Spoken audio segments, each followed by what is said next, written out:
ইউনিমেক aerospace IPO বাজারে এসেছে 23 তারিখ থেকে অ্যাপ্লাই শুরু হয়েছে, 26 তারিখ পর্যন্ত চলবে। এই আইপিওটাকে নিয়ে বাজার কিন্তু খুব পজিটিভ, কিন্তু এটিতে অ্যাপ্লাই করার আগে বেশ কিছু জিনিস কিন্তু আমাদের জানা প্রয়োজন। এই আইপিওটা করে কি বা কোম্পানিটা করে কি?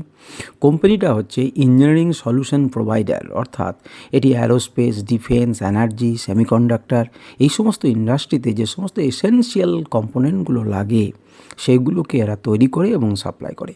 এদের ক্লায়েন্ট কিন্তু ইউকে, ইউএস, জার্মানিতে ছড়িয়ে রয়েছে। এবং রেভিনিউ যদি দেখেন তাহলে আগের বছরে যেখানে 94 কোটি টাকা রেভিনিউ ছিল, এবছরে সেটা 209 কোটি টাকায় নিয়ে গেছে। আগের বছরে প্যাড যেখানে 22-23 কোটি টাকার মতো ছিল সেটা 58 কোটি টাকায় নিয়ে গেছে, অর্থাৎ কোম্পানিটি বৃদ্ধি করছে। আর যদি সাবস্ক্রিপশন রেট দেখেন তাহলে ভালোই কোয়ালিফাইড ইনস্টিটিউশনাল বায়ার্সরা এতে প্রচণ্ড ইন্টারেস্ট প্রকাশ করেছেন। সুতরাং আপনারা ভাবতে পারেন। আর যদি এই সম্পর্কে বড় ভিডিও দেখতে চান তাহলে বড় ভিডিওটা দেখুন।